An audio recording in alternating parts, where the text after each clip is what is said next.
service this morning. So Higan service occurs twice a year around the spring and fall equinox. And during an equinox, the day and the night are of equal length. And Higan literally means the other shore, and is a metaphor for crossing from the shore, which is called the Shigan, which is our shore of ignorance and anger and greed, to the other shore of the world of Buddha, the enlightenment, the nirvana. And it is also, this Higan is also said the time, the best time to invite the Dharma, the Buddhist teaching inside you. So, what is Buddhism? Buddhism literally means the teachings of Buddha. It also means the teachings that allow each and every one of us to become a Buddha.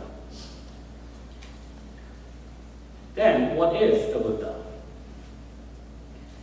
So there are many definitions for Buddha, such as the enlightened one, the awakened one, and so on.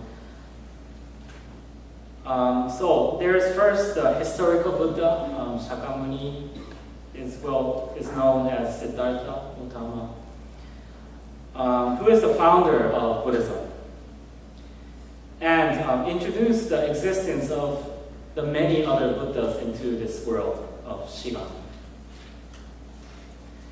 And Shakyamuni Buddha is not the only Buddha.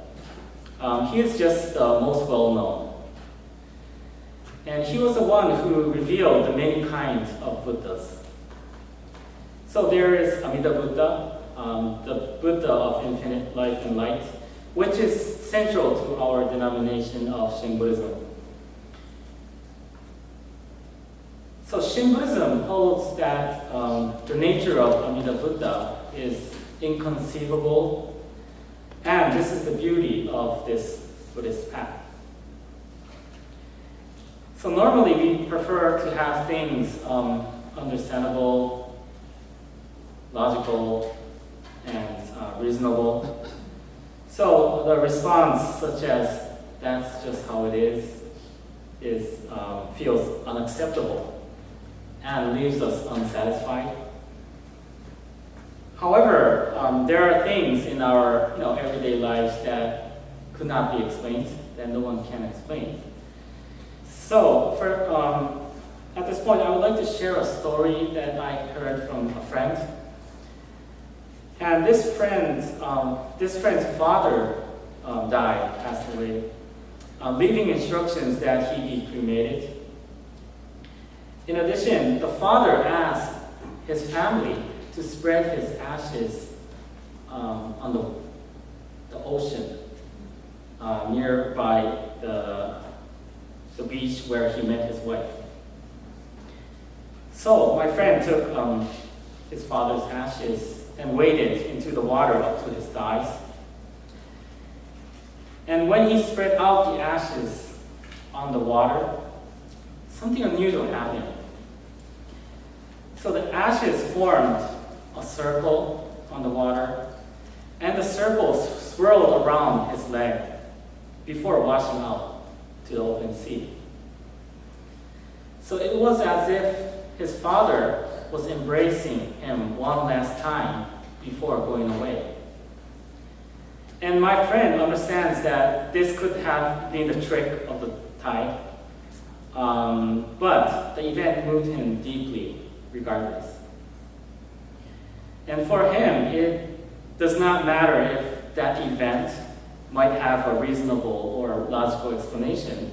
It is enough that it happened. And he is happy to just live in the moment and not overly analyze it. In most of the writings of our founder, Shinran Shoni, he often talks about the beauty of inconceivability, stressing particularly the inconceivable power of the Buddha Dharma, the Buddha teachings. And inconceivable is neither negative nor positive. It simply means that it is beyond the limits of human language. And Shinda, the founder, Shinda himself once was a person who thought that he could comprehend every phenomenon with his effort studying and practicing. But he came to realize that his intellectual effort actually was building a wall that was keeping him away from the truth. It was unconsciously making him to be narrow-minded. I believe that there was a huge change inside him, which made him naturally accept the inconceivable nature of Amida Buddha. And this helped him open his mind. And Shinna expressed his gratitude for what he had received, what he had realized, what he had awakened with the Nemutsu, Namo Amida Butsu, Namo Amida Butsu. And you can find the idea of inconceivability even in the most famous scientists we know. Albert Einstein said that the religion of the future will be a cosmic religion. It should transcend personal gods and avoid theology. Covering both the natural and the spiritual, it should be based on a religious sense arising from the experience of all things natural and spiritual as meaning unity. Buddhism answers this description. So he stressed, if there is any religion that could cope with modern scientific needs, it will be Buddhism. So this was Einstein's acknowledging the limits of science, although he was a scientist, and expressing his hope for Buddhism.